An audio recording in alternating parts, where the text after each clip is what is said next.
Okay.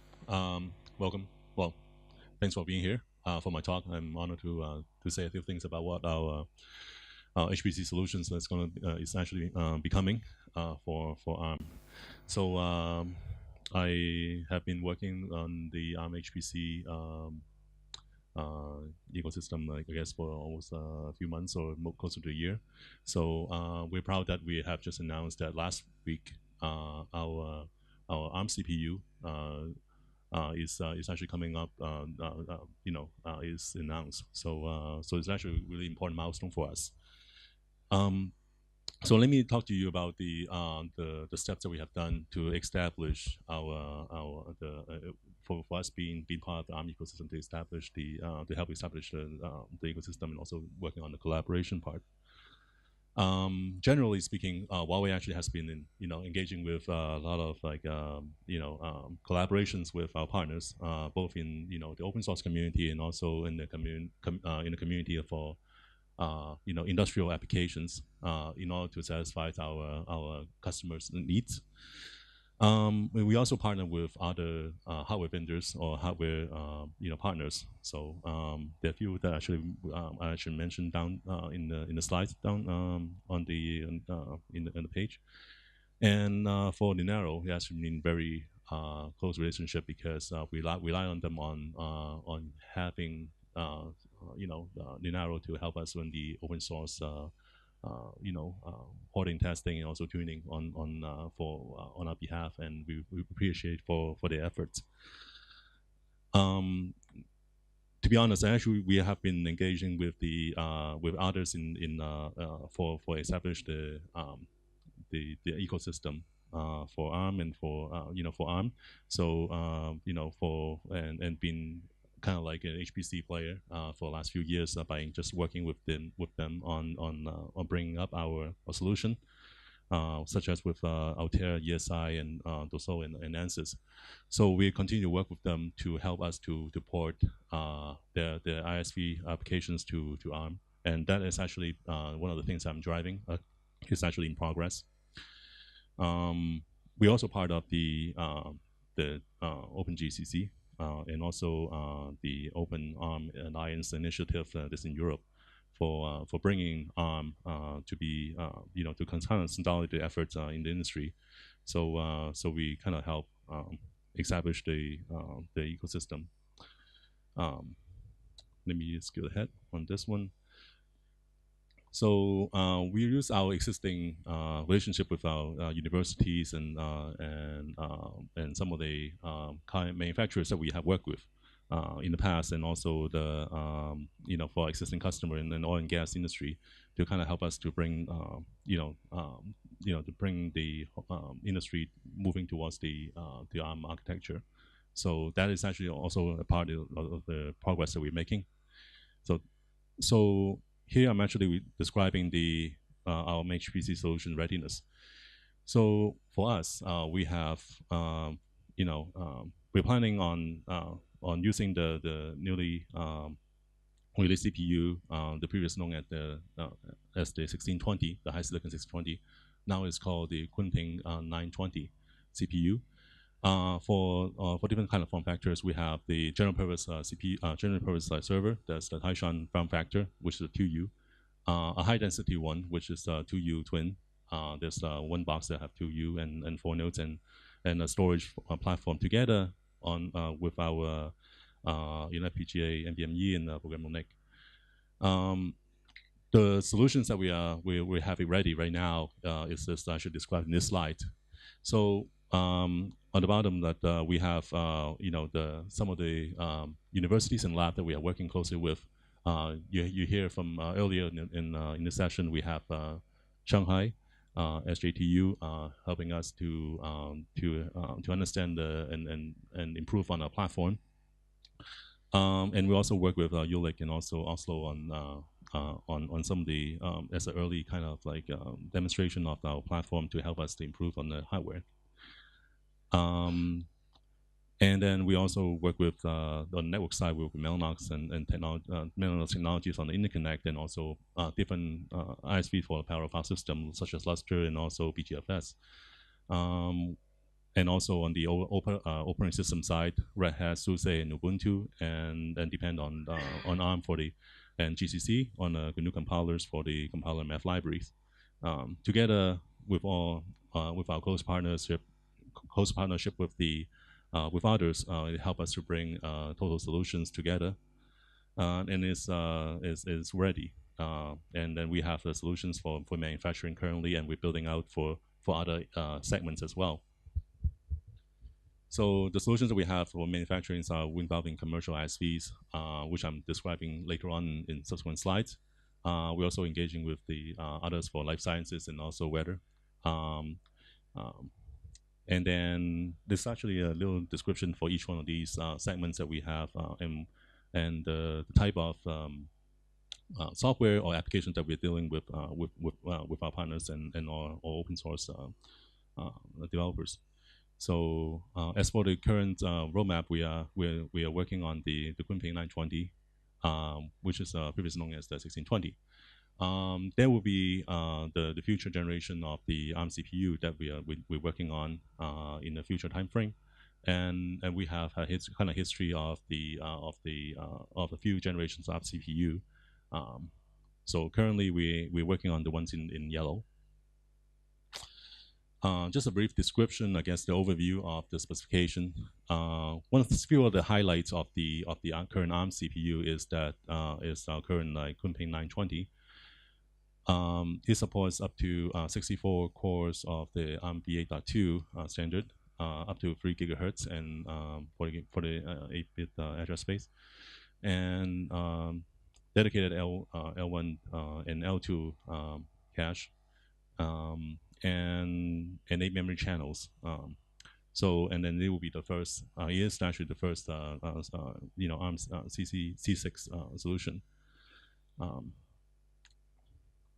So here I'm actually going to talk to you briefly about some of the early performance that we have seen with the Kunpeng 920. So I may actually have to do a little adjustment on this slide, because we actually do get better performance on the stream benchmark. I think we are getting close to, with the latest, we're actually getting close to 288 gigabyte per second, which is close to about like 95% of the, 85% of the efficiency, which is actually much better than what we had before. We're continually going to improve on this performance, throughout our throughout our testing and tuning. So, and then here we're actually showing that lower is actually better. We're quite competitive compared to Intel platform, the Skylake Go, on the ARM bench latency on the cache, on the L1 and L2 and L3 cache. So here we actually see that the latency that we have gotten for the Kunpeng 920 is much lower than from the Intel. We did much better than our previous known platform, such as the HiSilicon 1616. So we made quite an improvement on that. DDR latency is actually also quite on par compared to the Intel platform. So I'm very glad to see that. For the work that we're actually working on with Mellanox that's going underway, we are actually doing very well compared to Intel platform. So measuring the latency on the current system, the Kunpeng 920, our latency actually compared very well, and in most cases that we're actually matching the latency of the Intel platform on the Intel stack. So that was actually a quite major improvement that we have worked together with Mellanox and ARM into tuning and fine-tuning the latency on our platform. And the current qualification of that part is actually still underway. So we expect that this is actually can only improve. As you know, that network latency is actually quite important for scaling. And I'm actually going to show you a little bit of examples later on about how our server actually scaled given our current environment or setup that we have in our environment. So here I'm showing you the couple of benchmarks that we run, HPCG and also top 500, the LIMPAC for top 500. So on a single node. HPCG is actually something that we work on very actively still. It depends a lot on the implementation, and because that of the nature of these benchmarks, we have to continue to tune and to come up with a better algorithm in bringing HPCG performance better. I think there's still quite a lot of improvement that to be had. It's okay that we actually getting much better performance coming out from the new platform, but implementation is actually is driving this for this benchmark. So this has been co-optimization is something that we should focus on, and also together with it's actually the same issue that we have. It's not the issue, but it's something that we can work on together with the whole ARM ecosystem. Impact performance, as you can see from the previous talk from SATU, the platform that they do was actually on it's an early access platform, so it actually runs a little slower. But the expectation is that with the more cores and higher clocks that we will be offering with the Kunping 920 platform CPU, I'm sorry, we actually expect that the performance to improve for single node basis. The theoretical peak should be around like 1.5 teraflop for a single node on the max configuration that is 64 cores and 3 gigahertz. We're hitting around 91.6% efficiency for HPL. Here we are actually showing you that the performance of OpenFOAM on a single node compared to EPIC from AMD, and also the Xeon Phi. I'm sorry, not Xeon Phi, but the Xeon Gold 6148, which is the mainstream Skylake. We are doing quite competitive, actually better than Intel by more than 10%, and we actually beat EPIC as well due to the good memory bandwidth that we have on this CPU. And we are actually working with people, developers on OpenFOAM to help us that. Here's is another typical workload that in HPC is called WRF. Here we're actually showing you the single step performance, meaning that for each iteration or each time step that it tries to calculate the time it takes. That is, so the lower the number is actually the better. So what we found out is that compared to the Skylake Go 6148, we're seeing pretty much like 23% gain compared to Skylake Go with the precision mode, with the fast mode, and we're actually seeing around 10%.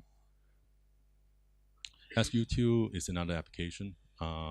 There's a CFD simulations from Stanford University. So it's using one of the public benchmark that's called NASA turbulent float case. And we actually, here we're showing that comparing to Skylake Gold, we actually doing quite well using our latest CPU, which is quite nice. So all these CPU that we're testing is based on, I forgot to mention, is that 2.5 gigahertz. We will be having the higher clock speed version when we are closer to the release date. So when it's actually being available, what should say. So all these benchmarks actually are done on the 48 core 48 core CPU and 2.5 gigahertz. So there will be a room for improvement for using high clock speed or more core SKU when it becomes available. So okay. So ROMS is ocean simulation. That's actually one of the benchmark that can be that's typically used for ocean simulation. Here I'm actually showing you, and also another benchmark that we worked on for one of the customer project. In order to show that we actually run this side by side again with the Skylake using Intel stack. So all these actually, when we measure, we always measure with the Intel stack, meaning the MKL and the Intel compilers and software that they provide and MPI. So we want to make a good a fair comparison. Here we're actually showing a very good speed up on this benchmark, 30% improvement. CAMX is the air quality, or atmospheric simulation. So it has a characteristic of high of memory bandwidth and low I/O ratio. So our CPU actually fit very nicely for this kind of workload. But for this one, I think we actually just doing on par compared to Intel Skylake. For gene sequencing, this for these applications, we actually doing quite well again. So 15% gain. So here we are comparing another benchmark called LAMPS. So it's a molecular dynamic simulation with the HPC 7551. So same memory bandwidth, performance, I guess, similar, I guess. But we're actually doing quite well, compared to Epic on this one. I should just skip this one. So for the other side of the ARM ecosystem, besides the open source applications, we also focus on bringing the commercial application to be ready. So we're helping together with the rest of the ARM vendors and to help addressing the needs. So we believe, at least I believe, that the more of the ARM vendors we are pushing that the commercial ISVs to help with the port. And getting more requests from the customers to tell them that it is important that we have the software available. It will be much easier to bring this the commercial software moving forward, because we don't control the source. So it's an effort that we try to drive on our own, and then we know that actually other vendors actually are doing the same things as well. So for manufacturing, we're doing quite well. I think we have in the last few months we have successfully engaged with a few of the commercial ISVs on porting, and a lot of them actually have already been been delivered. I think, but and right now optimization and tuning actually working on is being done. So we expect that this will be coming up again. For different market segments. For manufacturing, this is what we have kind of done for now. So EDA is actually being released, I think, for that segments, and then synopsis and also cadence. So some early early results for the work is that we have is shown here. So again, working with the ISVs on tuning the performance on our architecture, we're able to see that for L. Steiner, we're actually doing quite well. Scalability wise, I think with the help of Mellanox on the MPI stack and also the network, we're actually doing quite well compared to Intel, maybe sometimes even better. This is actually based on a previous generation platform, CPU.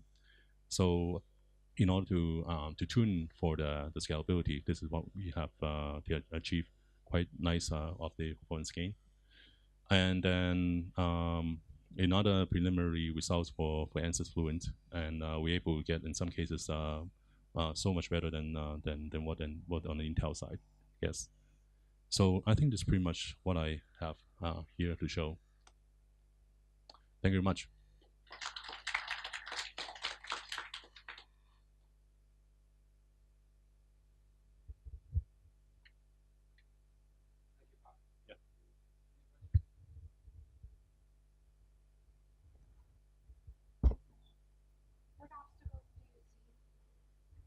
What obstacles do you see in the path to commercialization?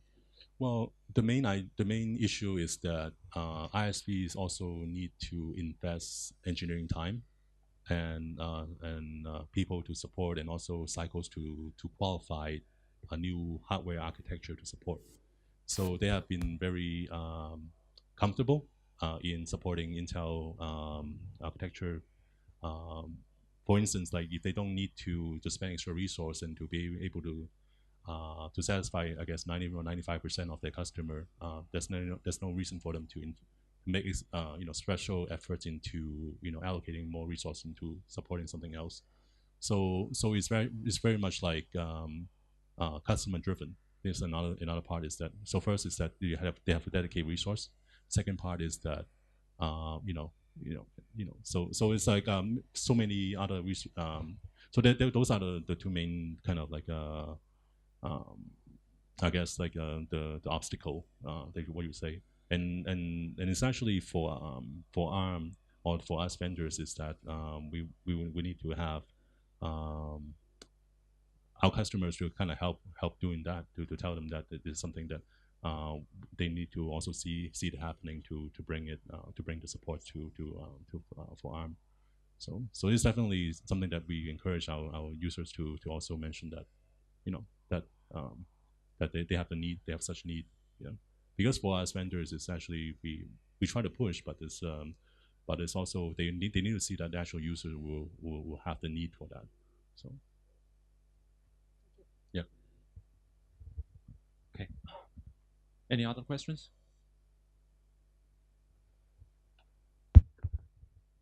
Oh.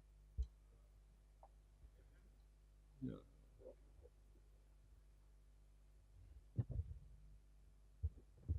I saw all your data is quite different from us, so I have a few questions.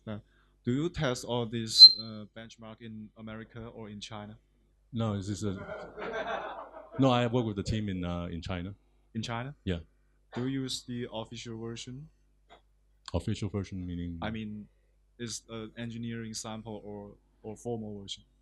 what we still evolve. I mean, this is like the CPU that we are work, or the system that we work on is still not released yet, right? It's announced, but it's not a released product yet.